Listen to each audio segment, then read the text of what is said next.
But other than that, Apsana is a wonderful local MP to me. She's in the borough next door. So please go ahead, Apsana.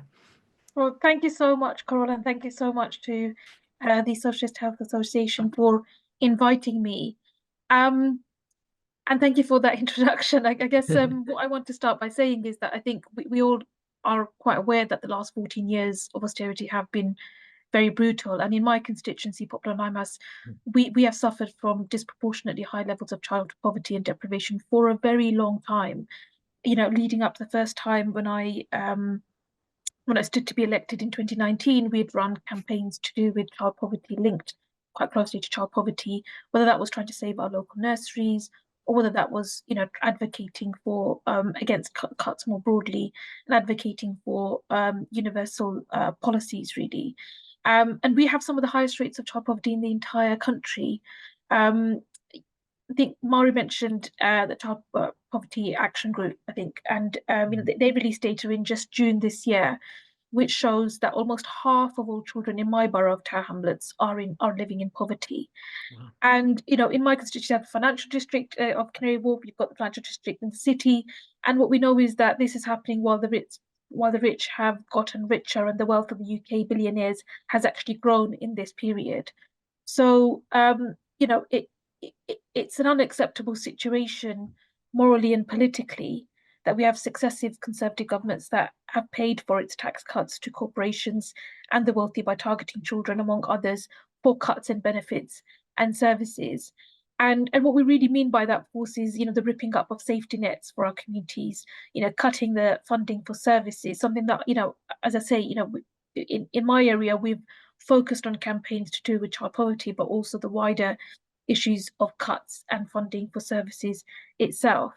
But obviously we've seen this situation happen whilst we've seen expensive tax cuts for the affluent.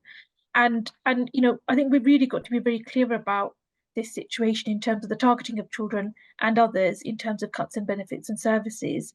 You know, there's a choice to be made, and the choice, you know, seems to have been successively to force children to bear the brunt of economic woes, something that they did not even do anything to create. And so, and I think again, it's already been mentioned about, you know, the experiences of parents. You know, we have the growing number of children whose parents struggle to afford to feed them, clothe them, or house them, and that's a real big shame, given that we're the sixth largest economy in the world, and yet, you know, child poverty is rising on every official measure. Now, what we do know more broadly nationally is that more than 4 million children now live in relative poverty. That's almost 1 in 3 children living in households with incomes of less than 60% of the median. And again, what we do know is that it's not inevitable. As I've said, it's a question of political priorities and political choices. The Tories chose to prioritise corporate profits and the wealthy over the lifting out of children from destitution, and that's unforgivable. But not only were people forced into poverty, they then punished them for being poor as well. Yeah. And, you know, it's been mentioned already, but I think, you know, one of the key drivers of rising child poverty is the 2-child benefit limit. And what we do know evidentially is that scrapping it will immediately lift 300,000 children out of poverty. It's backed by trade unions, it's backed by 11 trade unions affiliated to the Labour Party. And there's a very broad coalition. I mean, I'm just so, you know, enthused by the ongoing campaign that Mari's talked about. But also, you know, the End Child Poverty Coalition have been calling for the 2-child limit to be abolished. It includes over 100 organisations, from Barnardo's, my former employer, to the Royal College of Paediatrics and Child Health. Think tanks as well, the Women's Budget Group have said that we need to see the 2-child limit abolished, and that is one of the most efficient ways, you know, actually proven efficient ways, researched ways that are shown to actually drive down the actual child poverty rates.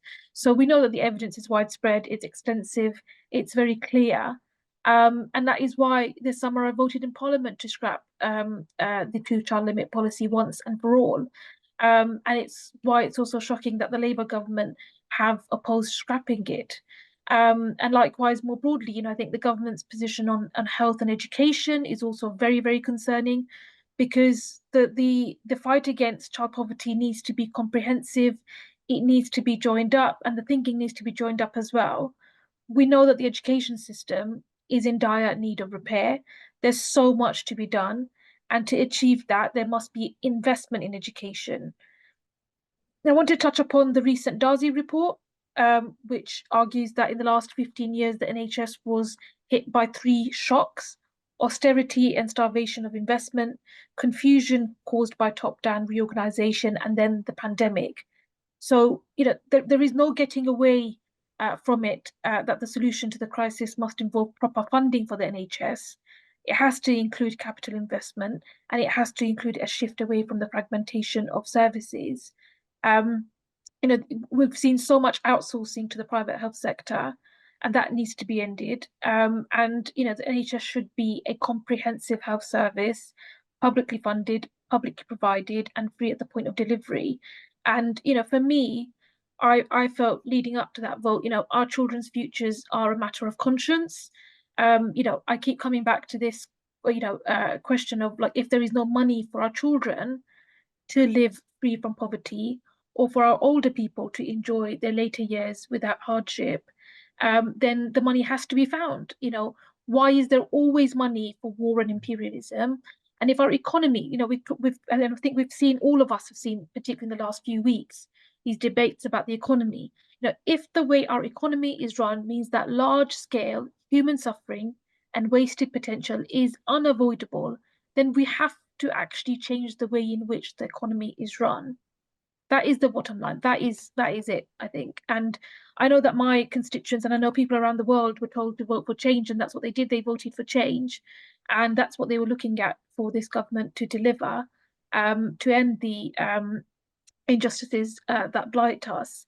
And I think I can't accept child poverty as a normal part of our society, and there's nothing that can be done about it. It's not why I went into politics. It's not what my constituents elected me to do.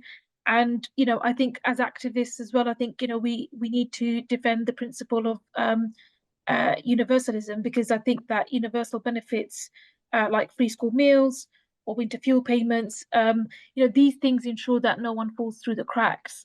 People's circumstances and situations can change, and there needs to be a level of a safety net for people. And it builds community, it builds solidarity. Underlying all of this is the idea that we are all from the same society.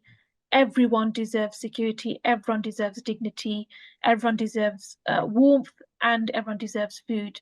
And I think it feels like I'm preaching to the converted, but I think we've got to bear this in mind as the debates continue around the economy and how it should be run, and that it can't just be run in the way that it should, which is to put the most vulnerable people, including children, who have done nothing to cause the current situation, and protect the people, the most vulnerable, and put them at the core and heart of our policies. But I'll stop there for questions.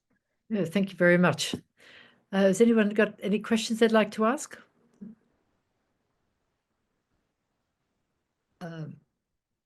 No? Everybody's very appreciative so far. Okay, we'll move on to you then, Ian, if that's all right. And I'm sure people can come back to you afterwards. Apsana, thank you very much. And Mari has to leave. Thank you very much for coming. That's been brilliant. And it shows really clearly how free school meal fits into what's Apsana's, the broader picture of relieving child poverty.